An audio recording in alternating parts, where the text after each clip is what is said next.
today's first ever Fightstorepro Q&A session.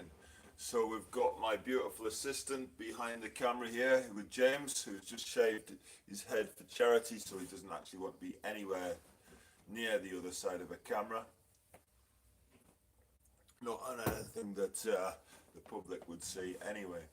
So James is going to be handing me some of the questions that have been posted forward, and he's maybe going to ask me some ones that maybe pop up as we go as well. So, what was the first one about how we started? Yeah, tell us why and how you started Fightstor. Okay, why and how we started Fightstor. There's two stories I kind of like to tell in this one, and both of them are true, just from slightly different perspectives. If we were going to tell the absolute straight up, this is how it started story, it would probably be slightly less interesting. But the reality was this. I was running a martial arts club called Cyclone Martial Arts, which was a blend of Chinese. I come in teaching straight Western boxing, and it was pretty good, what I call a modern martial arts club or mixed martial arts club. And upstairs I had a little office room, and at the time I was working as a sales guy for a internet marketing company, a website company. And to cut a long story short, I hated working for other people and thought, hell, why don't I just sell products I'm kind of interested in instead of selling products I'm not interested in? So I got the company that I was working with to build me a website. We ran the whole thing from the upstairs of the gym, and that's how it started. Why? I would love to say that there was some kind of amazing altruistic reason as to why I started an e-commerce store, but it wasn't. It was a good way of combining a bunch of skills I already had with a bunch of resources I already had. I wanted to do something a little bit different. So I think we kind of achieved that. So that was the true answer to that question. I did have a couple of other versions of this story, but that's the absolute truth. There you go. Next one. Which gloves would you recommend for K1 kickboxing training? There's a lot of different styles within K1. So you get guys who are essentially really good boxers who start adding their kicks in, but then you get a lot of guys who are actually really great Thai boxers who just improve their boxing. And it's a faster, more fluid style maybe than Muay Thai. I think it all depends on whether you're coming from a boxing or a Thai base, but I think a lot of the gloves that they're going for in the competition realm are much more reminiscent now of actual boxing gloves. So I think, albeit it's not a mega favorite of mine overall, the Fairtex BGV9 is good. The Revgear S3 is a very modern stand-up glove. So it hasn't come from the point of view of being a boxer's boxing glove. It's come from the point of view of being a martial artist's boxing glove, albeit a lot of boxers have embraced it. I think Box are knocking out some good stuff. Adidas's Hybrid series would work. The 200s are an interesting choice because the Hybrid 200 has got the shorter wrist, a bit more like a lot of the Thai brands, but it's got padding which is much more in line with a standard boxing glove. So I think it depends very much on what background you're coming from, but at the end of the day, any quality boxing glove will work. So I don't think there's anything specific for K1 style kickboxing, but I think I would err on the side of a modern stand-up sparring glove. Right, next one. Do you do a starter pack for the charity boxing dues? We should. is the answer. Packs are awkward, but we should probably consider that. It's what you include in a pack that's the issue. So we should maybe look at doing, say, gloves, skips, boxing trunks, and then let people have some, add-ons to that further forward. Some people are going to want the vest, the shorts, gloves, the shorts, the whole thing. Oh, Jesus Christ. This is live. Yeah.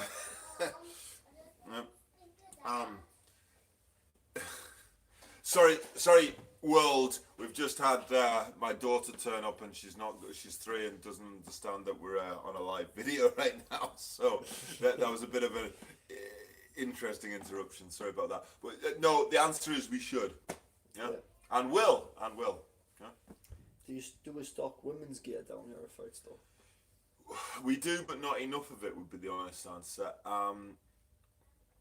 We're working on a women's range with the RevGear brand. Fuji do some good women's stuff for jiu-jitsu, which we do stock. We need to look harder for women's gear, which is specifically tailored to a female audience for MMA.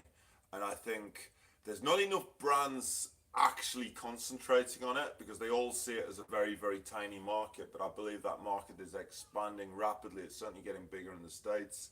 So it's something that we are definitely looking to expand, certainly by the end of this year. Have you got a recommended gi brand for Jiu-Jitsu Kimono? No.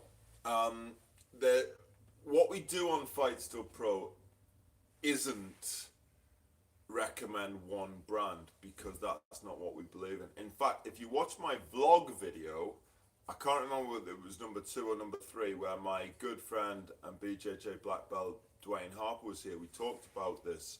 Kimono brands back in the day, you used to choose the brand based on their style of fit. So I had a Machado's gi, which I still have to this day, which was a perfect fit for me. The Corral was a little bit too big and roomy for me. A Fuji are too small for me. And that's how it used to work, and that's how I believe it kind of should work. So I think what you have to do with a Kimono brand, let's face it, they're all a cotton suit. I said this yesterday, yeah? They're all basically a cotton suit, whether it be 350 GSM, 400 GSM, 450, 500. That's going to depend on whether you want a lightweight kimono or a heavyweight kimono. It depends on, most of the kimono brands have different lines. So almost all the major brands now have like a starter gi, what I would call a club gi, a second level gi, a competition gi, and then a higher end item. Some brands have a lot more range than that, but they all largely fit into that category. What I would recommend is find the gi that fits you best and go with that as your brand of choice. Obviously, stylistically, some people are going to really like Venom. Some people are really going to hate Venom. It's a Marmite brand. Like, you can't sit on the fence about a big snake with teeth. Yeah? Whereas Fuji, you probably could sit on the fence a bit about because it's a lot more understated. If you look at Show Your Old, great brand, but difficult distribution. If you look at the old style Brazilian gis like Corral, I mean, there's the new RevGear range.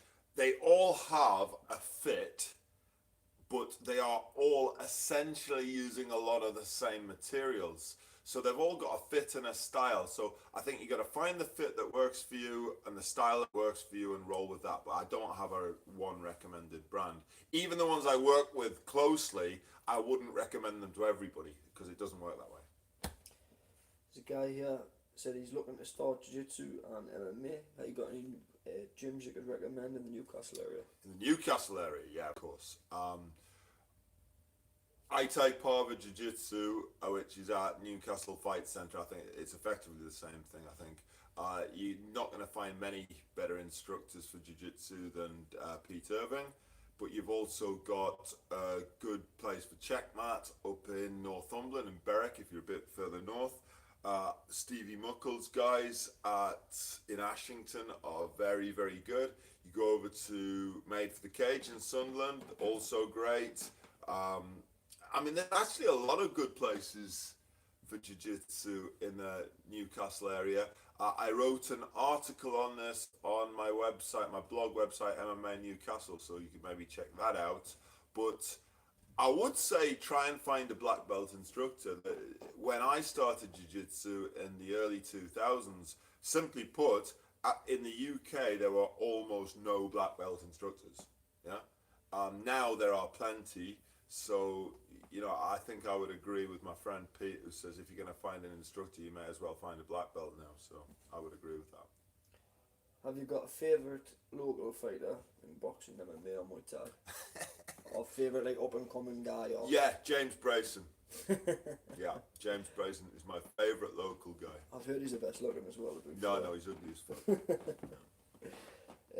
What does it take to become a sponsored athlete with Fightstore or various brands? Watch my video. I'm not going to answer that on this. Watch my video specifically about this subject on RevGearSports.com. That's a vlog website. I vlog for it and I do some work for them on it. So I did the video specifically about this. Now, it was in relation to getting sponsored by the RevGear brand, but there's a lot of solid advice on there which would pretty much apply to any brand. The biggest single piece of advice, though, in terms of sponsorship, is make sure you've been using their equipment for some time before you start asking for freebies.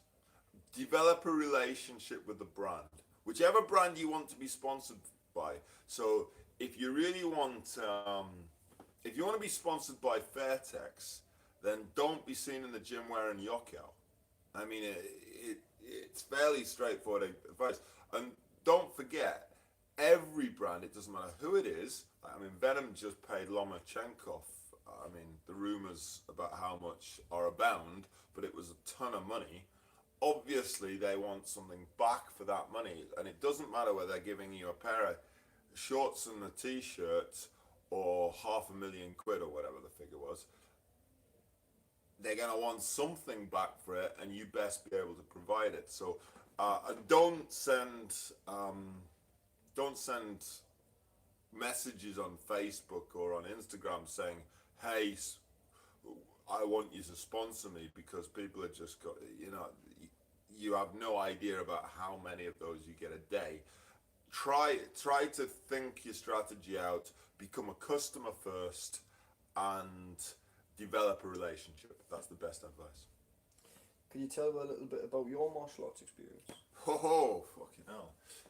Yeah, a little bit. I started martial arts when I was 16 years old. I am now old. Yeah. I've been doing martial arts and boxing for about 30 years. I started, believe it or not, in Taekwondo. The guy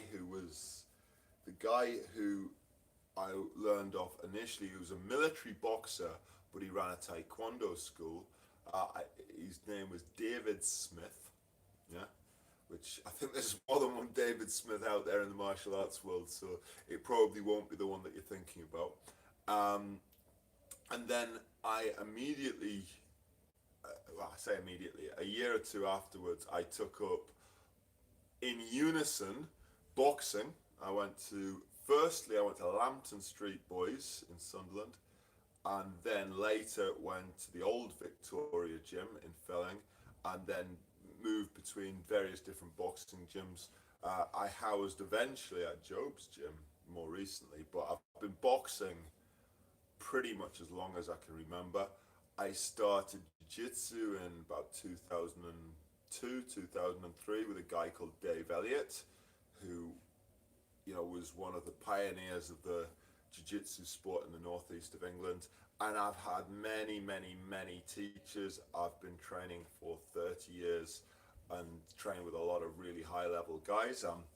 Was lucky enough to train over at places like Mulner, Fortunes Boxing in LA. I've trained all over the world with all manner of people. I could probably write a book on it, but I have black belts in a couple of kickboxing styles, and I'm hoping to get a promotion in jiu-jitsu soon.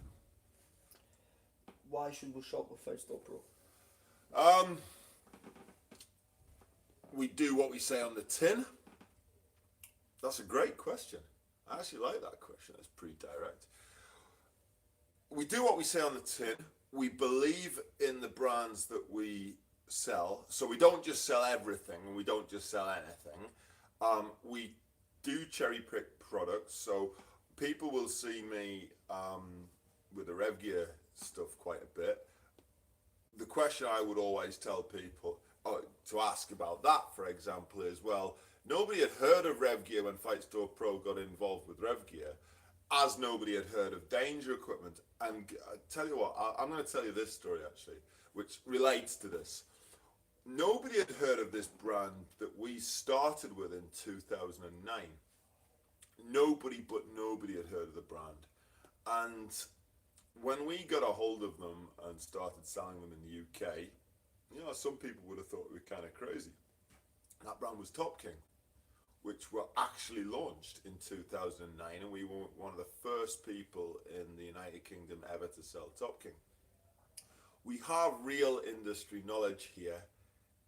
Everybody bar one guy who works here actually has a long history in the sport, and I would like to say that, like, pretty much 3 out of the 4 guys who work here, I would say, are all pretty advanced in their martial arts, so they both know what they're talking about with the equipment, what they're talking about on a technical level, and are still hugely involved in the sport.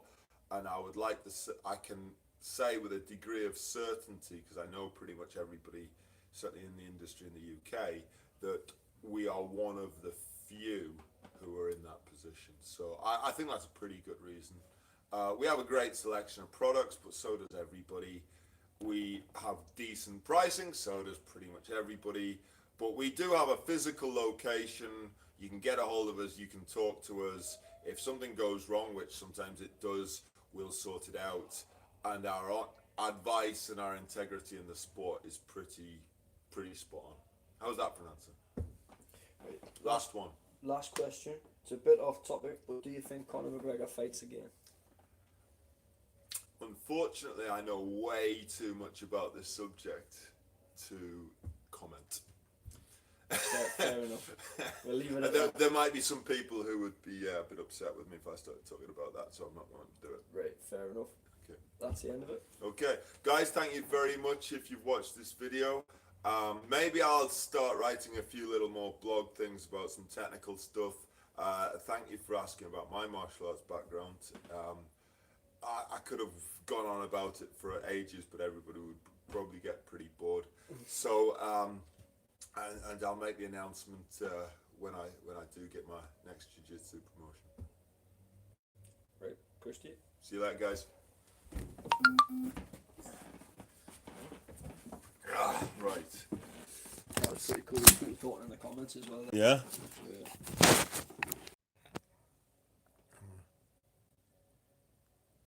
Why you want to play boxing? I don't think that makes any sense. How do I stop it?